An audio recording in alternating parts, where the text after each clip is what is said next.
আমাদের গ্রামখানি অনেকটা উপদ্বীপের মতো। তার পূর্ব ও উত্তর দিক দিয়ে একটি নদী প্রবাহিত হয়ে পশ্চিম দিকে আর একটি বড় নদীর ভিতর গিয়ে পড়েছে।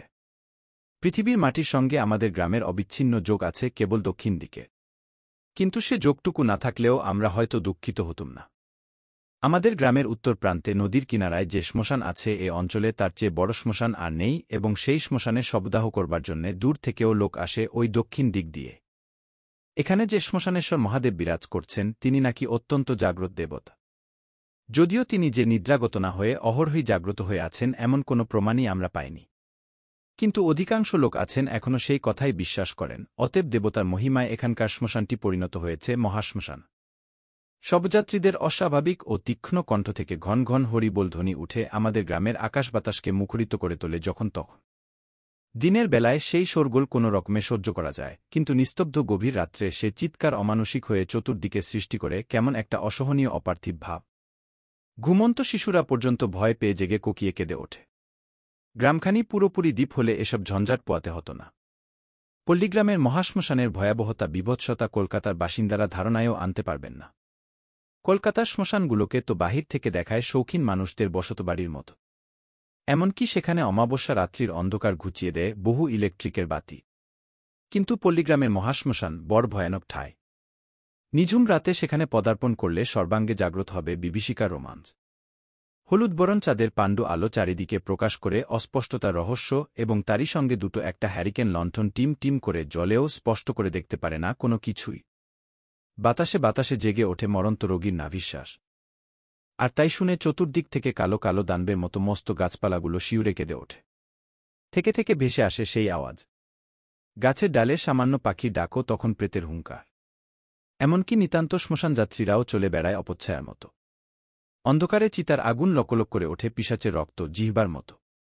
এছাড়া দূরে আনাচে কানাচে যা কিছু চোখে পড়ে সব ছায়াছায়ার মতো।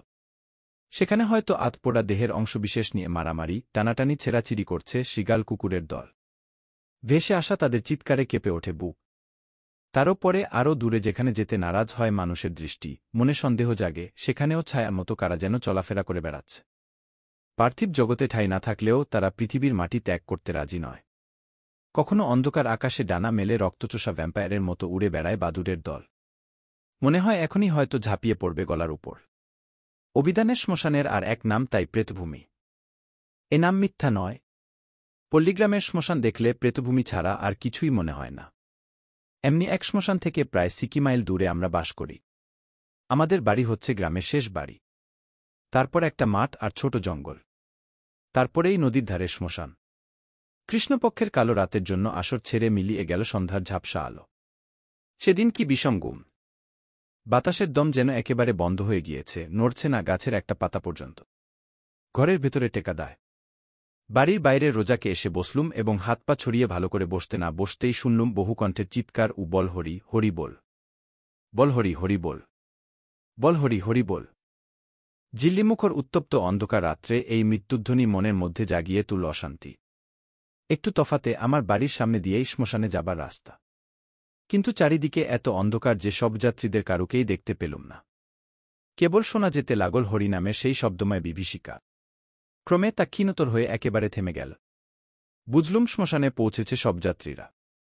শবযাত্রীদের কণ্ঠ মন হল বটে, কিন্তু পল্লীগ্রামের রাত্রের কতকগুলি নিজস্ব ধ্বনি আছে।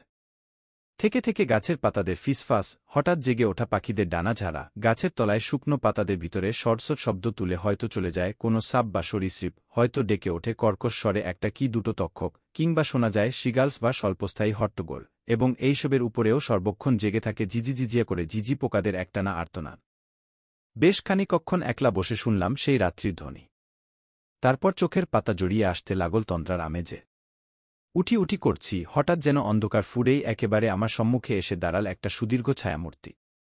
এমন আচম্বিতে এত নিঃশব্দে তার আবির্ভাব, চমকে না উঠে পারলুম না। শুধালুম কে? অন্ধকারে মূর্তির চোখ দুটো চকচক করে উঠল। সে অত্যন্ত গম্ভীর ও শুষ্ক স্বরে বললে, ক্ষুধার্ত অতিথি। ও অতিথি, এই রাত্রে? এই ক্ষুধার্তের সময় অসময় নেই। কেবল ক্ষুধার্ত নেই, আমি শীতার্ত। শীতে ঠকঠক করে কাঁপছি।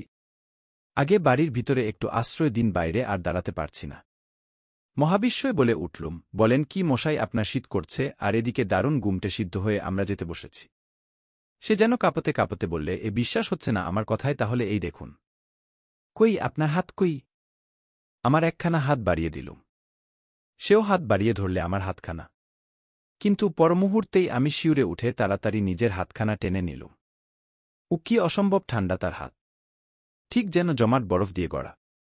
সে কাতরস্বরে বললে, ও বাড়ির ভেতর চলুন, বাড়ির ভিতরে চলুন। আমি আর বাইরে দাঁড়াতে পারছি না। বাড়িতে ঢুকে ভিতর থেকে সদর দরজাটা বন্ধ করতে যাচ্ছি, হঠাৎ আকাশের এদিক থেকে ওদিক পর্যন্ত চিরে ফালাফালা করে দিয়ে চোখ ধাঁধিয়ে জ্বলে উঠল একটি অতি দীর্ঘ বিদ্যুৎ শিখা।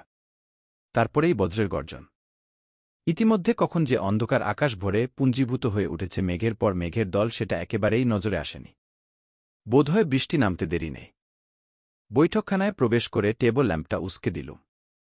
তারপর কৌতূহলী দৃষ্টি ফেললুম সেই ক্ষুধার্ত অতিথির দিকে। অদ্ভুত, সবই অদ্ভুত। যেমন ড্যাঙা তেমনি রোগা তার দেহ। খালি গা, খালি পা, কোমরে জড়ানো একখানা নতুন কাপড়। দেহের কোথাও যেন মাংস নেই, কেবল চাদর দিয়ে ঢাকা গোটা কত খাড়। কুচকুচে কালো রং। মাথায় বড় বড় বিশৃঙ্খল চুল। মুখের দুই পাশ চুপসে বসে গিয়েছে। শুকনো ঠোঁট দুখানা ঠেলে দাঁতগুলো বেরিয়ে পড়েছে বাইরে, যেন মূর্তিমান দুর্ভিক্ষ। আর কি বুভুক্ষু দৃষ্টি! জানি না বুকের কাছটা কেন ছমছম করে উঠল। সঙ্গে সঙ্গে শুনলাম বাড়ির বাইরে ঝড়ের চিৎকার। থরথর করে কেঁপে উঠে আগন্তুক বললে, ঠান্ডা হাওয়া আসছে।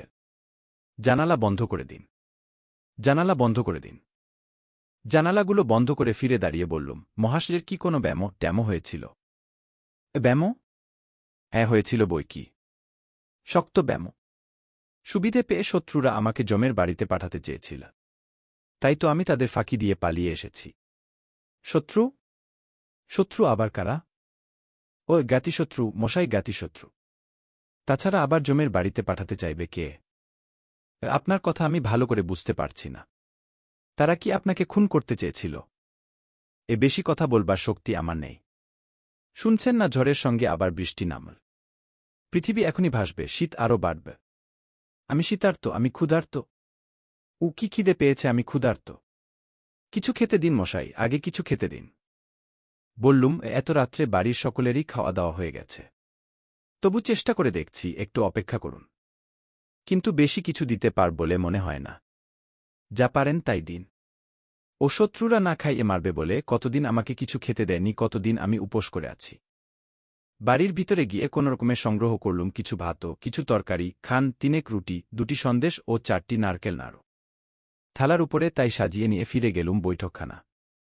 দেখলুম একদিকে বিস্ফারিত চোখে তাকিয়ে অত্যন্ত আড়ষ্টভাবে দাঁড়িয়ে দাঁড়িয়ে আগন্তুক যেন কান পেতে কি শুনছে। চোখ দেখলে মনে হয় তার দৃষ্টি যেন ঘরের নীরের দেওয়াল ভেদ করে চলে গিয়েছে বাইরে কত দূরে। বললুম, আপনার খাবার এনেছি। কিন্তু সে যেন আমার কথা শুনতেই পেলে না। আচমকা ফিরে দাঁড়িয়ে ত্রস্তস্বরে বলে উঠল, তারা আসছে, তারা আসছে। বিপুল বিস্ময়ে জিজ্ঞাসা করলুম, কারা আসছে? ও আমার শত্রুরা। আমি তাদের পায়ের শব্দ শুনতে পাচ্ছি, আমি তাদের দেখতে পাচ্ছি। আমি চললুম। ও সে কি, আপনার খাবার এনেছি যে? না না, আমি আর খাব না, আর আমি ক্ষুধার্ত নই। শত্রুরা আবার আমাকে জমের বাড়িতে পাঠাবার জন্য ছুটে আসছে। আমি পালাই পালাই বলতে বলতে সে ছুটে ঘর থেকে বেরিয়ে গেল উদ্ভ্রান্তের মতো। তারপরেই দুম করে সদর দরজাটা খোলবার শব্দ হল। হতভম্বের মতো খাবারের থালা হাতে করে দাঁড়িয়ে অবাক হয়ে ভাবতে লাগলাম, কে এই আশ্চর্য লোকটা? পাগলাগার থেকে পালিয়ে আসেনি তো?